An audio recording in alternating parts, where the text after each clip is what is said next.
Betting a software is like investing. There are two forms of approach. One is based on first principles, and second is look at what everyone else is doing, right? If you look at what everyone else is doing, you may or may not make the right decision, but more likely you're going to make the right decision than not because it's been proven over and over again.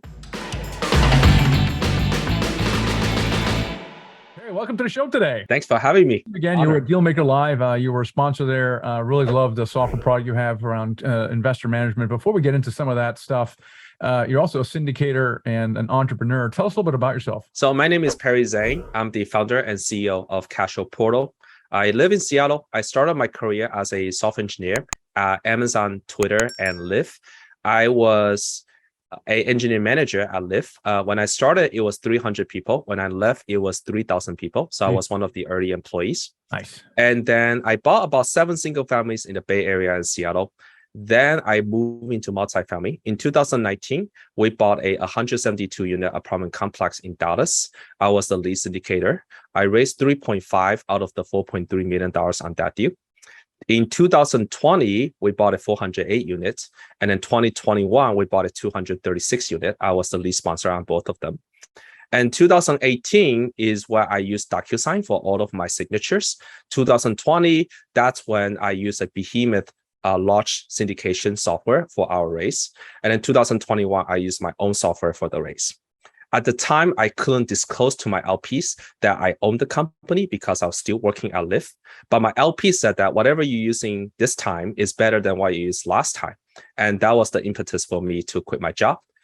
We got into Y Combinator, one of the most prestigious incubator programs in Silicon Valley.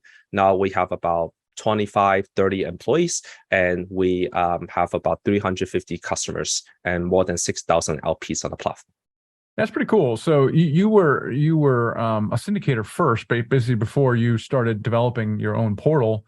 Now, you're not to say what portal it was, but what were some of the frustrations that you were facing that basically made you create your own software? Like, what were some of the frustrations you had with other software? The first frustration is our first deal, there were 72 investors. So that means I create 72 DocuSigns. I was smart enough to create what's called a power form in DocuSign, and which allows them to put in their first name, last name, and automatically populate. But that's still not good enough because you have to create 4 of those. There's the individual investor, IRA investor, joint tenancy investor, and LLC investor. And once they fill that out, I need to countersign it manually, and then I need to send them the wire instructions manually. Then I check my bank every day to find out who has wire, and then send them another manual email saying that the money has been received. Then if they want to change any of their email address, they have to contact me through email. I change it on my spreadsheet. If they want to change their bank account, I need to go back to my spreadsheet. Now, it's not that big of a problem if I don't work in tech, because I work in tech and my life is like building this very complex distributed system to move like drivers and riders around. And I was like, why couldn't there be an easier way?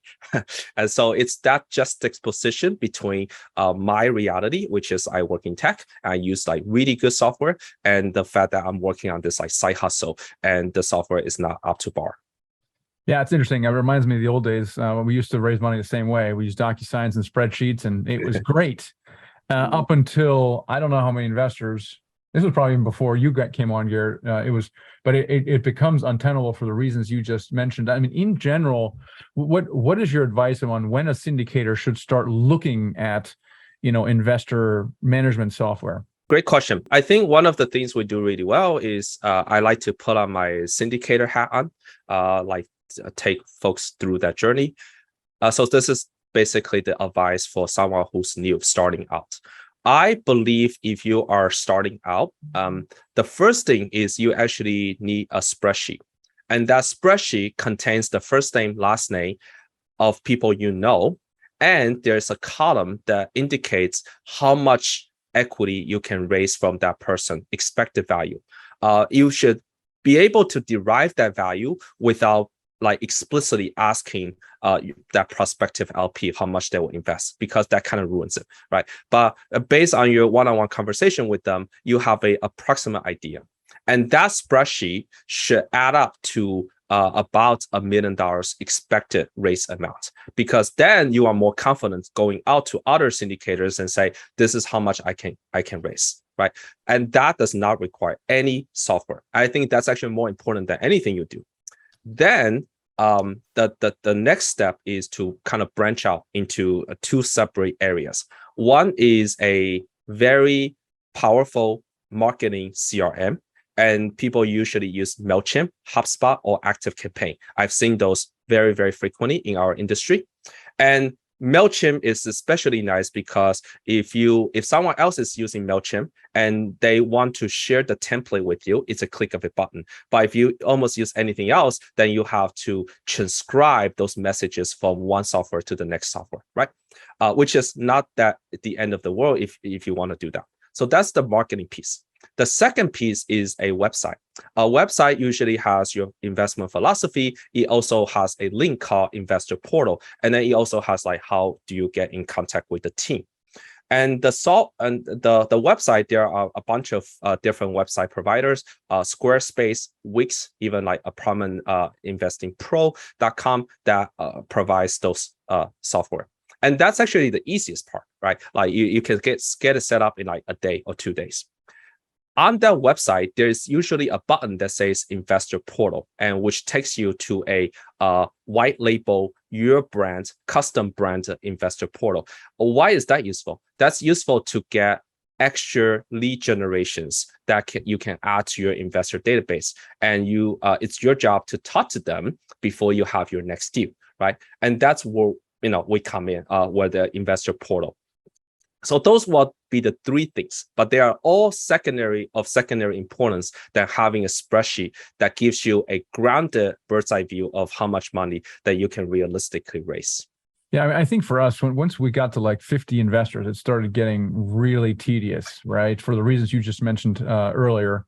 I mean, just the simplest things start getting very complicated. I mean, just managing the investment process, and then, like you said, oh, I want to change my email address, or then, distributing the K1s or even the monthly reports.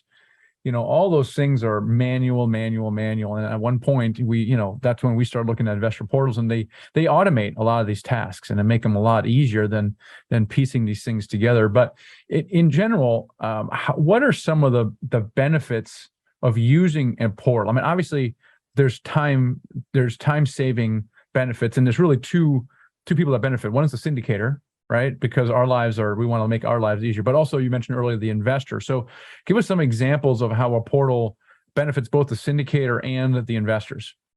Sure. Let's talk about from the LP perspective, why is a portal useful? A portal is useful because first, it's a system of record that is secure and that you can log into to see how your investment is doing. So one is security. The other one is just a sense of safety that like, hey, this money shows up somewhere, right? Like it's not like amorphous, right?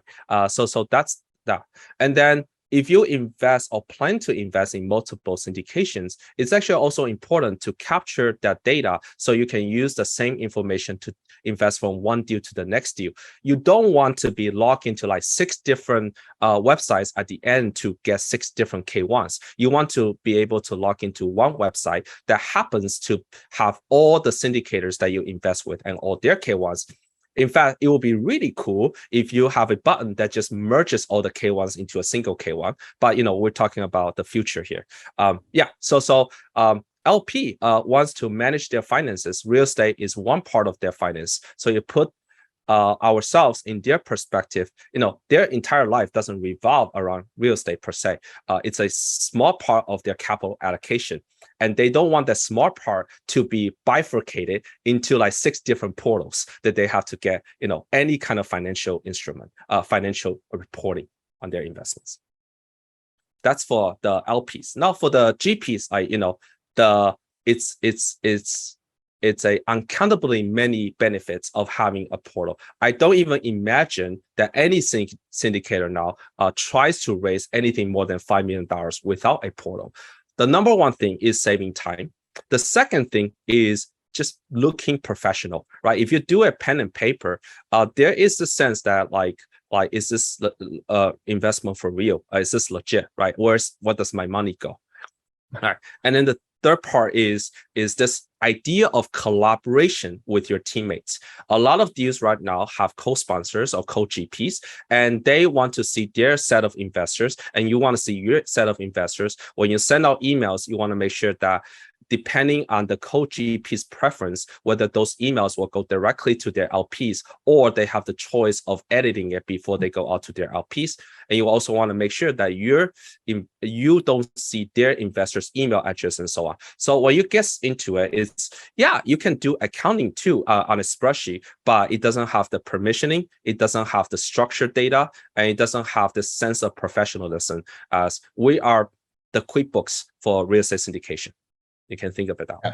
Yeah, that's a really good point. And what's funny in our industry in general, and this is kind of going back to how you first discovered the fact that you're like, listen, I'm not getting what I need out of what's out there.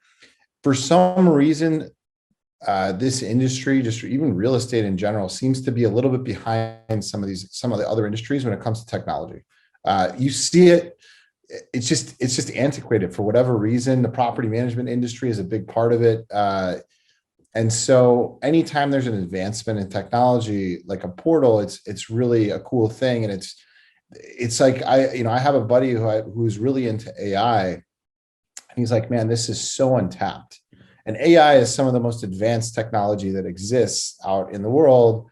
And he's like, so he's coming from all the way over here to look at this industry that's totally untapped, and there's just so much opportunity in that. So it's really cool that you've been able to kind of insert yourself there and make an impact. But I'm curious.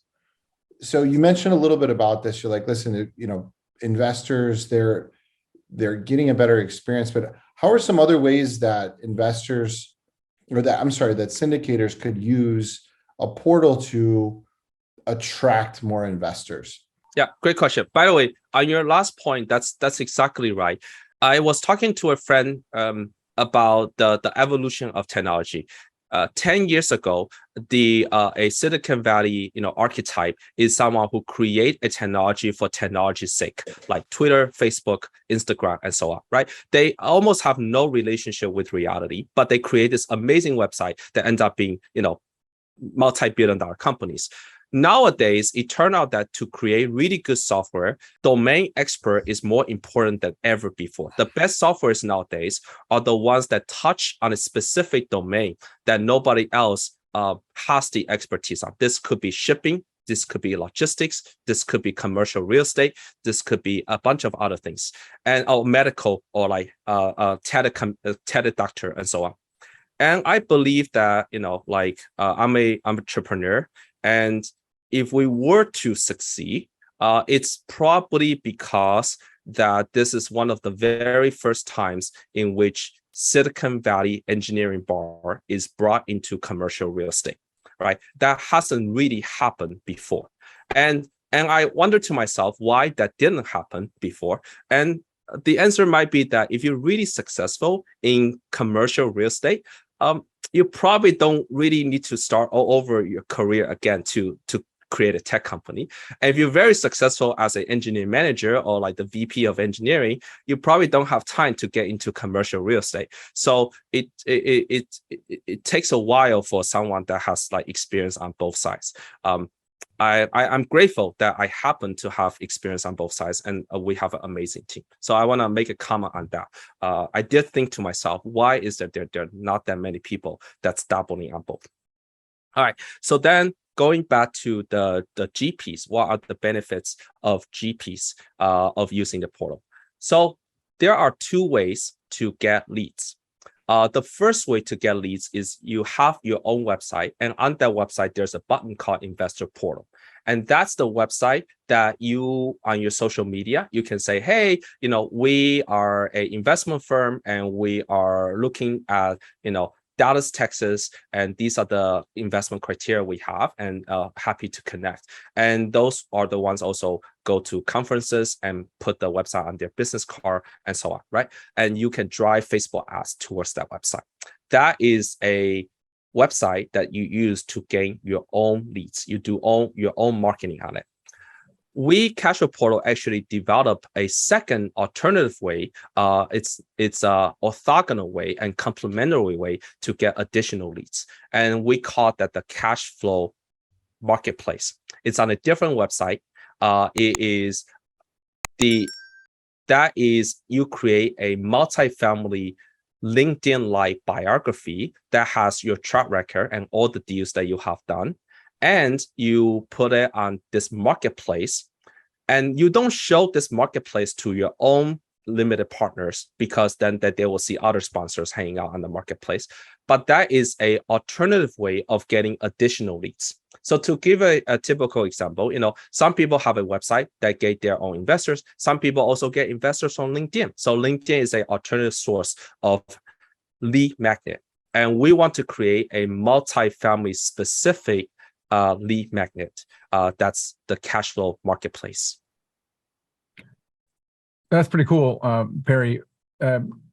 So we can use a portal for attracting additional leads. And I was talking to Reed Goosens, I think, who's on your site as well, and he says he's gotten a handful of investors off your site. It's a 506C, in fairness, so 506B probably won't work as well.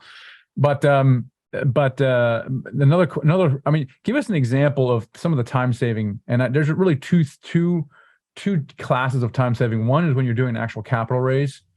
Mm-hmm. Let's just do that one. So what if you're using software like Cashflow Portal, what is that experience like for both the GP and the LP, as an example of how it makes it look more professional and saves time for everybody? Sure. Let's talk about the LP, because LP's benefit is GP's gain, right? When LP logs into Cashflow Portal, there are other investor portals.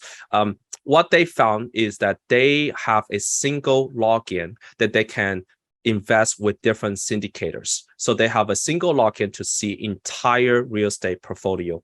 Okay. And so they have a single login, they click on invest now, they go through the investment funnel. They notice that the investor questionnaire is digitalized. What that means is they can fill out those answers on a HTML form. Then those answers get pre-populated or pre-filled onto the legal documents themselves. So like their investment amount, how many units they're investing, and their address and so on. Even the W-9 form is pre-populated, which is super powerful. But the nice thing about pre-populating this investor questionnaire is that questionnaire is deal independent. This is information about the LP. What that means is that when they invest on the next deal, their entire subscription is like 80% done, because they already filled out everything they need to fill out on the previous deal. The investor questionnaire is also very powerful for the GP, because we capture the city, state, and the zip code of each LP. Exhibit A, and the blue sky filing, is a click of a button away, because we can say when is the earliest investment date of each state. We can create that pivot table right off the bat. I know I'm getting a little bit technical, but I can only say those because I'm a syndicator. I know what that means, right? And for the audience, if you want to know what blue sky filing is, it's a SEC thing that you have to register with each state for any File 6B or File 6C filing. Then you click on next. And then finally, if you're doing File 6C, we integrate with parallel markets. So you can do the accreditation right there and then without ever leaving the website. Finally, there is the last section, right? Normally, you will wire the money by looking at the wire instructions, but we allow you to fund the investment by directly connecting with your bank account. And so you can wire like $50,000 right there and then. It's actually through ACH, but not wire. ACH is actually safer than wire, because you can retroactively take it back and so on. And then you can see that this $50,000 is funds intrinsic, and then when it arrives, you will send you an email that the investment is funded. So you can see the future is that going from investing to funding, it's entirely on the same portal, and all the progress is being kept tracked. The GP probably doesn't do anything. They just watch the money kind of come in, right? On the GP side, the Exhibit A is a click of a button, because we digitalize the investor questionnaire. On the GP side, another big benefit is a lot of times LP made a mistake. They're like, oh, I put in the wrong, instead of putting my trust name, I put in some other entity name, or I didn't put in the correct trust name. A lot of websites, you have to delete the entire investment and have the LP start all over again. However, we can add an addendum directly on the already signed document by crossing out the field that's incorrect and add a text box next to it and then put an initial. And then that's it. That's your addendum, right? And that's a huge time saver. I've got a question. So how does this syndicator or anyone out there in real estate, how do they vet a software to make sure that it's the right fit for them? That's a really, really good question. So vetting a software is like investing. There are two forms of approach, right? One is based on first principles, and second is look at what everyone else is doing, right? If you look at what everyone else is doing, you may or may not make the right decision, but more likely you're gonna make the right decision than not because it's been proven over and over again. And then the first principle is being an expert in the field and be able to differentiate what features are important to you, and be able to also look at the team and see if they have legs to blossom in the future, right? And so the best way is to schedule a demo and then ask questions like, would you support this feature? Would you support that feature? How is your customer service? What's your SLA on responding to customer calls? What is on your roadmap? How do you think about syndication? The best vendors are your partners. The best vendors are not transactional, right? The best vendors are like, you know what? You probably shouldn't be paying for this because by putting on my syndicator hat, like you don't need an investor portal now if you're just starting out. Like I can just tell you that.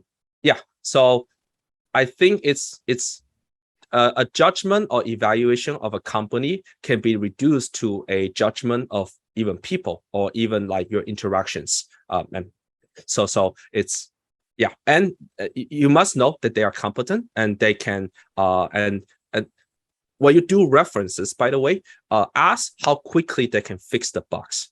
The best software companies specifically, you should care more about velocity than about the current state, because the company that moves really fast is going to catch up and surpass anyone that's out there in the industry. And by all means, we have feature parity. In fact, we have more features now. But like, if you ask me a year ago, yeah, we don't have feature parity with some of the products out there.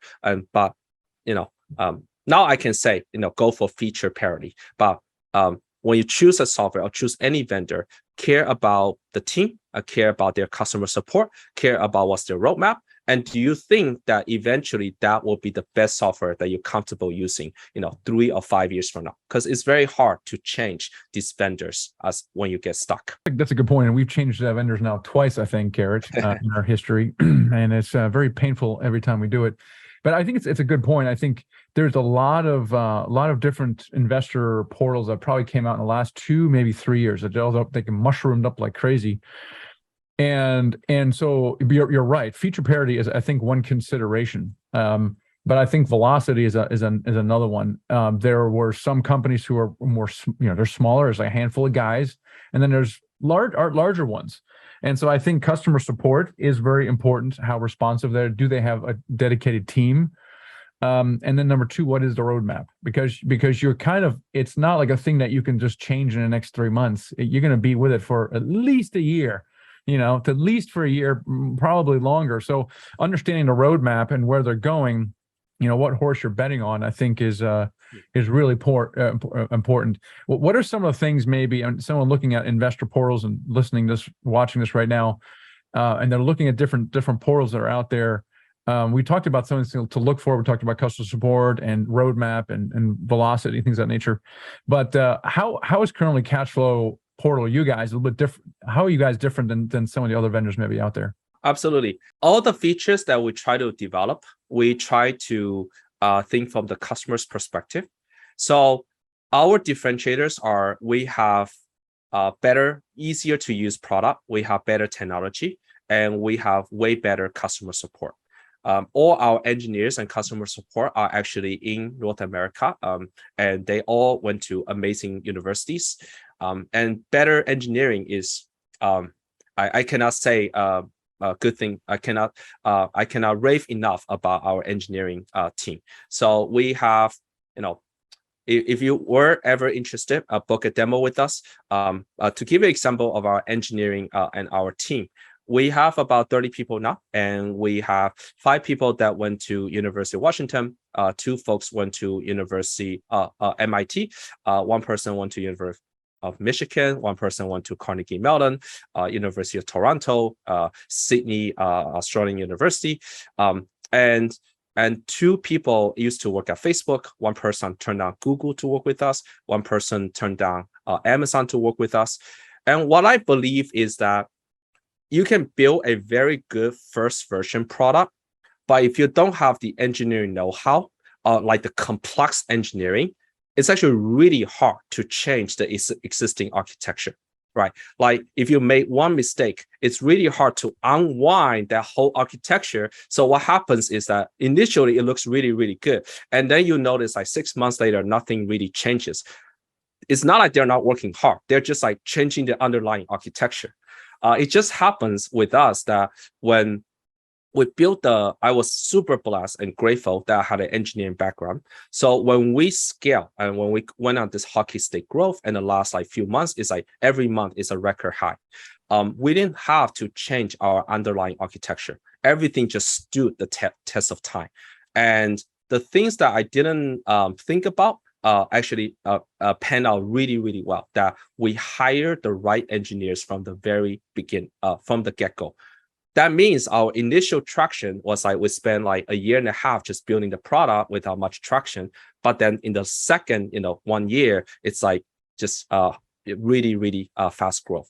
So, I am the founder. So I try not to go into the feature debate, and in feature debate, we have a lot of those. I want to talk about the meta points, which is that I believe we have the right DNA or culture to be a long-term partner.